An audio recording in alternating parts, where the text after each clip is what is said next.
Hello ಸ್ನೇಹಿತರೆ, welcome back to my channel.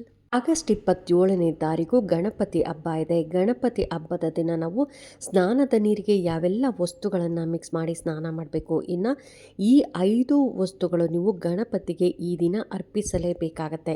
ಹಾಗಾಗಿ ಆ ವಸ್ತುಗಳು ಯಾವುವು ಅಂತ ಕೂಡ ತಿಳಿಸ್ತಾ ಇದ್ದೀನಿ. ಈ ವಸ್ತುಗಳನ್ನು ಅರ್ಪಿಸೋದ್ರಿಂದ ಸಾಲದಿಂದ ಮುಕ್ತಿ, ದೋಷಗಳಿದ್ರೂ ಪರಿಹಾರ ಆಗುತ್ತೆ.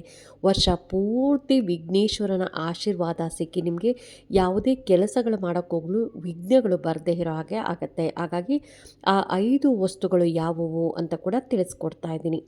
ಇನ್ನೂ ನನ್ನ ಚಾನಲ್ಗೆ ಯಾರೆಲ್ಲ ಸಬ್ಸ್ಕ್ರೈಬ್ ಮಾಡದೆ ಹಾಗೆ ನೋಡ್ತಾ ಇದ್ದರೆ ಎಲ್ಲರೂ ಸಬ್ಸ್ಕ್ರೈಬ್ ಮಾಡ್ಕೊಳ್ಳಿ. ಪಕ್ಕದಲ್ಲಿರೋಂಥ ಬೆಲ್ ಐಕನ್ ಪ್ರೆಸ್ ಮಾಡೋದ್ರಿಂದ ನಾನು ಹಾಕೋ ವಿಡಿಯೋಗಳೆಲ್ಲ ಬೇಗ ಬಂದು ತಲುಪುತ್ತೆ. ಈ ವಿಡಿಯೋಗೆ ಒಂದು ಲೈಕ್ ಕೊಡೋದನ್ನು ಮಾತ್ರ ಮಿಸ್ ಮಾಡಿಬಿಡಿ. ಸ್ನಾನದ ನೀರಿಗೆ ಯಾವ ವಸ್ತುಗಳನ್ನು ಮಿಕ್ಸ್ ಮಾಡಬೇಕು ಅನ್ನೋದಾದರೆ ಪವಿತ್ರ ಗಂಗಾ ಜಲ. ಈ ಗಂಗಾ ಜಲವನ್ನು ಸೇರಿಸಿ ನೀವು ಸ್ನಾನ ಮಾಡೋದ್ರಿಂದ ಗಂಗಾ ನದಿಯಲ್ಲಿ ಸ್ನಾನ ಮಾಡಿದ ಪುಣ್ಯ ಫಲ ಅನ್ನೋದು ಲಭಿಸುತ್ತೆ. ಇನ್ನು ಹೂಗಳಲ್ಲಿ ನೀವು ಸೇವಂತಿಗೆ ಹಾಕ್ಬೋದು, ಹಾಗೆಯೇ ಕಮಲದ ಹೂ ಆಗ್ಬೋದು, ಅಥವಾ ಗುಲಾಬಿ ದಳಗಳಿದ್ರೆ ಅದನ್ನು ಸೇರಿಸಿ ನೀವು ಸ್ನಾನವನ್ನು ಮಾಡಬೇಕಾಗತ್ತೆ. ಅದ್ರ ಜೊತೆ ಸ್ವಲ್ಪ ಗಂಧದ ಪೌಡ್ರ್ ಬರುತ್ತಲ್ಲ, ಆ ಗಂಧದ ಪೌಡರನ್ನು ಸೇರಿಸಿ ನೀವು ಸ್ನಾನದ ನೀರಿಗೆ ಸೇರಿಸಿ ಒಂದು 5 ನಿಮಿಷ ಬಿಟ್ಟು ಸ್ನಾನವನ್ನು ಮಾಡಬೇಕಾಗತ್ತೆ. ಇನ್ನು ಸ್ವಲ್ಪ ಬೆಲ್ಲವನ್ನು ಸೇರಿಸ್ಬೇಕು. ನೀವು ಸ್ನಾನ ಮಾಡೋದಕ್ಕೂ ಮೊದಲು ಪುಡಿ ಬೆಲ್ಲ ಅಂತಂದರೆ ಸ್ವಲ್ಪ ಪೌಡ್ರ್ ಮಾಡಿ ಬೆಲ್ಲವನ್ನು ಹಾಕಿ ನೀವು ಸ್ನಾನ ಮಾಡೋದ್ರಿಂದ ಸಕಾರಾತ್ಮಕ ಶಕ್ತಿ ಅನ್ನೋದು ಹೆಚ್ಚಾಗ್ತಾ ಹೋಗುತ್ತೆ. ಇನ್ನು ತುಳಸಿ ದಳವನ್ನು ಹಾಕಿ ನೀವು ಸ್ನಾನವನ್ನು ಮಾಡಿದ್ರೆ ಅತ್ಯಂತ ಪವಿತ್ರ ಅಂತಲೇ ಪರಿಗಣಿಸಲಾಗುತ್ತೆ. ಹಾಗಾಗಿ ಈ ವಸ್ತುಗಳನ್ನು ಸೇರಿಸಿ ನೀವು ಸ್ನಾನವನ್ನು ಮಾಡಬೇಕಾಗತ್ತೆ. ಇನ್ನು ಗಣೇಶ ಹಬ್ಬದ ದಿನ ಯಾವ 5 ವಸ್ತುಗಳನ್ನು ನೀವು ಗಣೇಶನಿಗೆ ಅರ್ಪಿಸಲೇಬೇಕು ಅಂತ ಕೂಡ ತಿಳಿಸ್ಕೊಡ್ತಾ ಇದ್ದೀನಿ. ಮೊದಲನೇ ವಸ್ತು ಯಾವುದು ಅನ್ನೋದಾದರೆ ಗರಿಕೆ. ಗಣೇಶನಿಗೆ ಗರಿಕೆಯನ್ನು 21ರ ಬೆಸ ಸಂಖ್ಯೆಯಲ್ಲಿ ನೀವು ಅರ್ಪಿಸಬೇಕಾಗತ್ತೆ. ಇದು ಗಣೇಶನಿಗೆ ಅತ್ಯಂತ ಪ್ರಿಯವಾದದ್ದು. ಗರಿಕೆಯನ್ನು ಅರ್ಪಿಸೋದರಿಂದ ಭಕ್ತರ ಕಷ್ಟಗಳು ದೂರವಾಗಿ ಜೀವನದಲ್ಲಿ ಸುಖ, ಶಾಂತಿ, ಸಮೃದ್ಧಿ ಅನ್ನೋದು ನೆಲೆಸುತ್ತೆ ಎನ್ನುವ ನಂಬಿಕೆ ಕೂಡ. ಇನ್ನು ಗಣೇಶನಿಗೆ ಎಳೆಯ ಹಸಿರಾದ ಗರಿಕೆಯನ್ನು ಮಾತ್ರ ಅರ್ಪಿಸಬೇಕಾಗತ್ತೆ. ಯಾವುದೇ ಕಾರಣಕ್ಕೂ ನೀವು ಒಣಗಿರುವಂಥ ಗರಿಕೆಯನ್ನು ಅರ್ಪಿಸಬಾರ್ದು. ಒಣಗಿರುವಂಥ ಗರಿಕೆಯಲ್ಲಿ ಪೂಜಾ ಶಕ್ತಿ ಕಡಿಮೆ ಇರುತ್ತೆ. ಅದಕ್ಕೋಸ್ಕರ ಯಾವಾಗಲೂ ಹಸಿರಾಗಿರುವಂಥ ಗರಿಕೆಯನ್ನೇ ಅರ್ಪಿಸಬೇಕಾಗತ್ತೆ. ಇನ್ನು ಸಾಮಾನ್ಯವಾಗಿ 21ರ ಬೆಸ ಸಂಖ್ಯೆಯಲ್ಲಿ ನಾವು ಗರಿಕೆಯನ್ನು ಅರ್ಪಿಸಬೇಕು. ಅಷ್ಟೊಂದು ಇಲ್ಲ ಅನ್ನೋರು 3, 5, 7 ಈ ರೀತಿಯ ಬೆಸ ಸಂಖ್ಯೆಯಲ್ಲಿ ನೀವು ಅರ್ಪಿಸಬೇಕಾಗತ್ತೆ. ಇನ್ನು ಗರಿಕೆಯು ಎಳೆದಾಗಿರಬೇಕು, ಆದರೆ ಹಸಿರಾಗಿ ಒಣಗದಂತಿರಬೇಕಾಗತ್ತೆ. ಇನ್ನು ಗರಿಕೆಯನ್ನು ಗಣಪತಿಗೆ ಗಜವಸ್ತ್ರದ ಮೇಲೆ ಅಥವಾ ಮೂರ್ತಿಯ ದೇಹದ ಮೇಲೆ ಅಲಂಕರಿಸುವಂತೆ ಇರಬೇಕು. ಎರಡನೇ ವಸ್ತು ಯಾವುದು ಅನ್ನೋದಾದರೆ ಮೋದಕ. ಗಣಪತಿ ಹಬ್ಬದ ದಿನ ಭಗವಾನ್ ಗಣೇಶನಿಗೆ ಮೋದಕವನ್ನು ನೈವೇದ್ಯವಾಗಿ ಅರ್ಪಿಸಲಾಗುತ್ತೆ. ಏಕೆಂದರೆ ಗಣೇಶನಿಗೆ ಮೋದಕ ಎಂದರೆ ಬಹಳ ಪ್ರೀತಿ. ಈ ಹಬ್ಬದ ದಿನ ಭಕ್ತರು ಅಕ್ಕಿ ಹಿಟ್ಟಿನಲ್ಲಿ ತೆಂಗಿನಕಾಯಿ, ಬೆಲ್ಲದ ಸಿಹಿ ಮಿಶ್ರಣವನ್ನು ತುಂಬಿ ಹವಿಯಲ್ಲಿ ಬೇಯಿಸಿದ ಮೋದಕವನ್ನು ತಯಾರಿಸಿ ಗಣೇಶನ ಮುಂದೆ ಇಡ್ತಾರೆ. ಮೋದಕವನ್ನು ತಯಾರಿಸುವುದು ಗಣೇಶ ಚತುರ್ಥಿಯ ಒಂದು ಅವಿಭಾಜ್ಯ ಅಂಗ ಕೂಡ ಆಗಿದೆ. ಹಾಗಾಗಿ ಗಣೇಶನ ತಾಯಿ ಪಾರ್ವತಿ ದೇವಿ ಕೂಡ ಗಣೇಶನ ಜನ್ಮದಿನದಂದು ಮಗನಿಗೆ ಮೋದಕವನ್ನು ಉಣಬಡಿಸಿದಳು. ಒಮ್ಮೆ ಪಾರ್ವತಿ ಒಂದು ವಿಶಿಷ್ಟವಾದ ಮತ್ತು ರುಚಿಕರವಾದ ಮೋದಕ ಸಿಕ್ಕಿತು. ಈ ಮೋದಕವನ್ನು ತಿನ್ನಲು ಬುದ್ಧಿ ಮತ್ತು ಶಕ್ತಿ ಸಿಗುತ್ತದೆ ಎಂದು ಪಾರ್ವತಿ ನಂಬಿದಳು. ಆದರೆ ಒಂದೇ ಒಂದು ಮೋದಕ ಇದ್ದುದರಿಂದ ಗಣೇಶ ಮತ್ತು ಕಾರ್ತಿಕ ಇಬ್ಬರಲ್ಲಿ ಯಾರಿಗೇನು ಕೊಡಬೇಕೆಂದು ಗೊಂದಲದಲ್ಲಿದ್ದಳು. ಹೀಗೆ ಮಕ್ಕಳಿಬ್ಬರಲ್ಲಿ ಶ್ರದ್ಧೆ ಮತ್ತು ಭಕ್ತಿಯನ್ನು ಸಾಧಿಸಲು ಹೇಳಿದಳು. ಗಣೇಶ ತನ್ನ ಭಕ್ತಿಯನ್ನು ತೋರಿಸಿ ಆ ಮೋದಕವನ್ನು ಪಡೆದುಕೊಂಡನು. ಇದು ಅವನನ್ನು ಹೆಚ್ಚು ಬುದ್ಧಿವಂತ ಮತ್ತು ಶಕ್ತಿವಂತನನ್ನಾಗಿ ಮಾಡಿತು. ಹಾಗಾಗಿ ಗಣೇಶನಿಗೆ ಮೋದಕ ಪ್ರಿಯವಾದ ಕಾರಣ ಗಣೇಶ ಚತುರ್ಥಿಯಂದು ಮೋದಕವನ್ನು ಮಾಡಿ ನೈವೇದ್ಯವಾಗಿ ಇಡುವ ಸಂಪ್ರದಾಯ ಕೂಡ ಇದೆ. ಇನ್ನು ಮನೆಯಲ್ಲಿ ಮೋದಕವನ್ನು ಮಾಡಿ ಗಣೇಶನ ಮುಂದೆ ಇಟ್ಟು ನಂತರ ಅದನ್ನು ಪ್ರಸಾದ ರೂಪದಲ್ಲಿ ಹಂಚುವುದು ಕೂಡ ವಾಡಿಕೆ. ಹಾಗಾಗಿ ಮೋದಕವನ್ನು ತಯಾರಿಸದಿದ್ದರೆ ಗಣೇಶದ ಹಬ್ಬ ಅಪೂರ್ಣ ಅಂತಲೇ ಹೇಳ್ಬೋದು. ಹಾಗಾಗಿ ಗಣೇಶ ಹಬ್ಬದ ದಿನ ನೀವು ಮೋದಕವನ್ನು ರೆಡಿ ಮಾಡಿ ಗಣಪತಿಗೆ ಅರ್ಪಿಸಲೇಬೇಕಾಗತ್ತೆ. ಮೂರನೇ ವಸ್ತು ಯಾವುದು ಅನ್ನೋದಾದರೆ ಸಿಂಧೂರ. ಗಣೇಶನಿಗೆ ಸಿಂಧೂರ ತಿಲಕ ಹಚ್ಚೋದು ಅತ್ಯಂತ ಮಂಗಳಕರವೆಂದೇ ಪರಿಗಣಿಸಲಾಗುತ್ತೆ. ಸಿಂಧೂರವನ್ನು ಶುಭ ಮತ್ತು ಮಂಗಳದ ಸಂಕೇತವೆಂದು ಪರಿಗಣಿಸಲಾಗುತ್ತೆ. ಗಣೇಶನಿಗೆ ಸಿಂಧೂರವನ್ನು ಅರ್ಪಿಸುವ ವಾಡಿಕೆ ಕೂಡ ಇದೆ.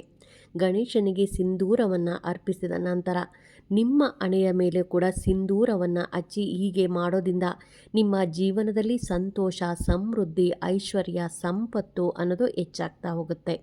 ಹಾಗಾಗಿ ಗಣಪತಿ ಹಬ್ಬದ ದಿನ ನೀವು ಗಣೇಶನಿಗೆ ಸಿಂಧೂರವನ್ನು ಹಚ್ಚಿ ನಂತರ ಆ ಸಿಂಧೂರವನ್ನು ತೆಗೆದು ನಿಮ್ಮ ಹಣೆಗೂ ಕೂಡ ಆ ಸಿಂಧೂರವನ್ನು ಇಟ್ಕೊಬೇಕಾಗತ್ತೆ. ಈ ರೀತಿಯಾಗಿ ಮಾಡೋದ್ರಿಂದ ನಿಮ್ಮ ಎಲ್ಲ ಅದೃಷ್ಟದ ಬಾಗಿಲುಗಳು ಕೂಡ ತೆರೆದುಕೊಳ್ಳುತ್ತೆ. ವರ್ಷ ಪೂರ್ತಿ ಗಣೇಶನ ಆಶೀರ್ವಾದ ಸಿಕ್ಕಿ ಯಾವುದೇ ಕೆಲಸಗಳು ಮಾಡಬೇಕಂದ್ರೆ ನಿಮಗೆ ಅದು ವಿಘ್ನಗಳು ಅನ್ನೋದು ಬರೋದೇ ಇಲ್ಲ. ಇನ್ನು 4ನೇ ವಸ್ತು ಯಾವುದು ಅನ್ನೋದಾದರೆ ಬಾಳೆಹಣ್ಣು. ಗಣೇಶನನ್ನು ಆನೆ ತಲೆಯ ದೇವರು ಅಂತ ಕೂಡ ಕರೀತಾರೆ. ಆದ್ದರಿಂದ ಬಾಳೆಹಣ್ಣು ಎಂದರೆ ಗಣೇಶನಿಗೆ ವಿಶೇಷ ಪ್ರೀತಿ ಮತ್ತು ಅಚ್ಚುಮೆಚ್ಚು ಅಂತ ಕೂಡ ಹೇಳ್ಬೋದು. ಇನ್ನು ಗಣೇಶ ಚತುರ್ಥಿಯ ದಿನ ನೀವು ಬಾಳೆಹಣ್ಣು ಹಾಕ್ಬೋದು, ಬಾಳೆ ಎಲೆ, ಬಾಳೆ ಕಾಂಡದಿಂದ ಮಾಲೆಯನ್ನು ಕೂಡ ಮಾಡಿ ಅರ್ಪಿಸ್ತಾರೆ. ಯಾವುದೇ ಕಾರಣಕ್ಕೂ ನೀವು ಒಂದು ಬಾಳೆಹಣ್ಣನ್ನು ಇಟ್ಟು ಪೂಜೆಯನ್ನು ಮಾಡಬಾರ್ದು. ಯಾವಾಗಲೂ ಜೋಡಿ ಬಾಳೆಹಣ್ಣನ್ನು ಇಟ್ಟೆ ಪೂಜೆಯನ್ನು ಮಾಡಬೇಕಾಗತ್ತೆ.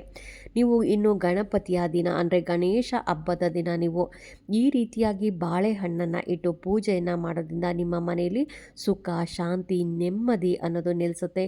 ವರ್ಷ ಪೂರ್ತಿ ಗಣೇಶನ ಆಶೀರ್ವಾದ ಸಿಕ್ಕಿ ನೀವು ಯಾವುದೇ ಕೆಲಸಗಳು ಮಾಡೋಕ್ಕೋದ್ರೂ ಆ ಕೆಲಸದಲ್ಲಿ ಜಯ ಅನ್ನೋದು ಸಿಗ್ತಾ ಹೋಗುತ್ತೆ. ಅದರಿಂದ ನೀವು ಯಾವುದೇ ಕಾರಣಕ್ಕೂ ಬಾಳೆಹಣ್ಣನ್ನು ಇಡೋದು ಮಾತ್ರ ಮಿಸ್ ಮಾಡಬೇಡಿ. 5ನೇ ವಸ್ತು ಯಾವುದು ಅನ್ನೋದಾದರೆ ಕೆಂಪು ದಾಸವಾಳದ ಹೂವು. ಕೆಂಪು ಬಣ್ಣವು ಗಣಪತಿಗೆ ತುಂಬಾ ಪ್ರಿಯವಾದ ಬಣ್ಣ, ಅಚ್ಚುಮೆಚ್ಚಿನ ಬಣ್ಣ ಅಂತ ಕೂಡ ಹೇಳ್ಬೋದು. ಆದ್ದರಿಂದ ಕೆಂಪು ಬಣ್ಣದ ಹೂಗಳನ್ನು ನೀವು ಕಡ್ಡಾಯವಾಗಿ ಪೂಜೆ ಮಾಡಬೇಕಾಗತ್ತೆ. ಅದರಲ್ಲೂ ಗಣಪತಿಗೆ ತುಂಬಾ ಪ್ರಿಯವಾದ ಹೂವು ಯಾವುದು ಅನ್ನೋದಾದರೆ ಕೆಂಪು ದಾಸವಾಳದ ಹೂವು.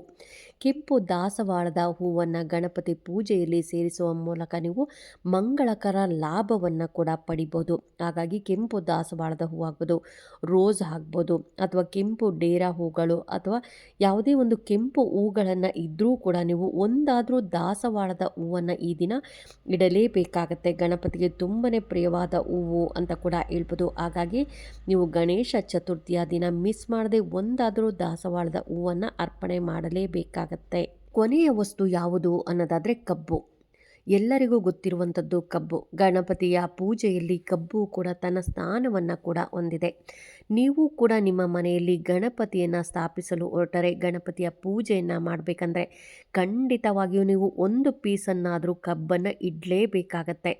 ಗಣಪತಿಗೆ ಕಬ್ಬನ್ನು ಅರ್ಪಿಸೋದ್ರಿಂದ ನಿಮ್ಮ ಜೀವನದಲ್ಲಿ ಮಾಧುರ್ಯ ಅನ್ನೋದು, ಪ್ರೀತಿ ಅನ್ನೋದು, ವಿಶ್ವಾಸ ಅನ್ನೋದು ಹೆಚ್ಚಾಗ್ತಾ ಹೋಗುತ್ತೆ. ಯಾರೆಲ್ಲ ಮನೆಯಲ್ಲಿ ತುಂಬಾ ಸಮಸ್ಯೆಗಳಿದೆ, ಗಂಡ ಹೆಂಡತಿ ಮಧ್ಯ ಮಿಸ್ಅಂಡರ್ಸ್ಟ್ಯಾಂಡಿಂಗ್ ಇದೆ ಅಥವಾ ಗಂಡ ಹೆಂಡತಿ ಮಧ್ಯ ಹೊಂದಾಣಿಕೆ ಇಲ್ಲ, ಒಬ್ಬರು ಮಾತೊಬ್ಬರು ಕೇಳ್ತಾ ಇಲ್ಲ ಅನ್ನೋರಾದರೆ ನೀವು ಈ ಗಣಪತಿ ಹಬ್ಬದ ದಿನ ಈ ಒಂದು ಪೀಸ್ ಆದರೂ ಕಬ್ಬನ್ನು ನೀವು ತೊಗೊಬಂದು ಗಣಪತಿಗೆ ಅರ್ಪಿಸಿ ನೋಡಿ. ನಿಮ್ಮ ಮನೆಯಲ್ಲಿ ನಿಮ್ಮ ಮಧ್ಯೆ ಎಷ್ಟು ಅಂಡರ್ಸ್ಟ್ಯಾಂಡಿಂಗ್ ಅನ್ನೋದು ಹೆಚ್ಚಾಗ್ತಾ ಹೋಗುತ್ತೆ. ಹಾಗಾಗಿ ನಾನು ತಿಳಿಸ್ಕೊಟ್ಟಿರುವಂಥ ಈ ವಸ್ತುಗಳು ನಿಮಗೆ ಇದರಲ್ಲಿ ಎಷ್ಟು ವಸ್ತುಗಳು ಸಿಗುತ್ತೋ ಅಷ್ಟೂ ವಸ್ತುಗಳನ್ನು ಆದಷ್ಟು ಗಣಪತಿಯ ಹಬ್ಬದ ದಿನ ನೀವು ಗಣೇಶನಿಗೆ ಅರ್ಪಿಸಿ ಪೂಜೆಯನ್ನು ಮಾಡಿ ನಿಮ್ಮ ಮನೆಯಲ್ಲಿ ಗಣಪತಿ ಯಾವಾಗಲೂ ವರ್ಷ ಪೂರ್ತಿ ಯಾವುದೇ ಕೆಲಸಗಳು ಮಾಡಬೇಕಂದ್ರೂ ವಿಘ್ನಗಳು ಬರದೆ ಹಾಗೆ ನೋಡ್ಕೊಳ್ಳುತ್ತಾನೆ. ಮತ್ತು ನಿಮ್ಮ ಮನೆಯಲ್ಲಿ ಸುಖ, ಶಾಂತಿ, ನೆಮ್ಮದಿ, ಸಾಲಗಳಿಂದ ಮುಕ್ತಿ ಹೊಂದಿ ಎಲ್ಲ ಕಷ್ಟಗಳಿಂದ ಪರಿಹಾರವನ್ನು ಕೊಡ್ತಾನೆ. ಹಾಗಾಗಿ ಗಣಪತಿ ಹಬ್ಬದ ದಿನ ಈ ವಸ್ತುಗಳನ್ನು ಇಡೋದನ್ನು ಮಾತ್ರ ಮಿಸ್ ಮಾಡಬೇಡಿ. ಹಾಗೆಯೇ ಸ್ನಾನದ ನೀರಿಗೂ ಕೂಡ ಇಲ್ಲಿರುವ ವಸ್ತುಗಳಲ್ಲಿ ನಿಮ್ಗೆ ಯಾವುದು ಅನುಕೂಲ ಆಗುತ್ತೋ ಆ ವಸ್ತುಗಳನ್ನು ಹಾಕಿ ಸ್ನಾನವನ್ನು ಮಾಡ್ಕೊಳ್ಳಿ ಅಂತ ಹೇಳ್ತಾ ಈ ವಿಡಿಯೋ ಹೇಗನ್ನಿಸ್ತು ಅಂತ ಕಾಮೆಂಟ್ ಬಾಕ್ಸಲ್ಲಿ ಕಾಮೆಂಟ್ ಮಾಡಿ, ಲೈಕ್ ಮಾಡಿ, ಶೇರ್ ಮಾಡಿ. ಇನ್ನೂ ನನ್ನ ಚಾನಲ್ಗೆ ಯಾರೆಲ್ಲ ಸಬ್ಸ್ಕ್ರೈಬ್ ಮಾಡದೆ ಹಾಗೇ ನೋಡ್ತಾ ಇದ್ರೆ ಎಲ್ಲರೂ ಸಬ್ಸ್ಕ್ರೈಬ್ ಮಾಡ್ಕೊಳ್ಳಿ. ಪಕ್ಕದಲ್ಲಿರುವಂಥ ಬೆಲ್ ಐಕಾನ್ ಪ್ರೆಸ್ ಮಾಡೋದ್ರಿಂದ ನಾನು ಹಾಕೋ ವಿಡಿಯೋಗಳೆಲ್ಲ ಬೇಗ ಬಂದು ತಲುಪುತ್ತೆ. ಆದಷ್ಟು ಈ ವಿಡಿಯೋನ ಶೇರ್ ಮಾಡಿ, ಒಂದು ಲೈಕ್ ಕೊಡಿ ಅಂತ ಹೇಳ್ತಾ ಥ್ಯಾಂಕ್ ಯು.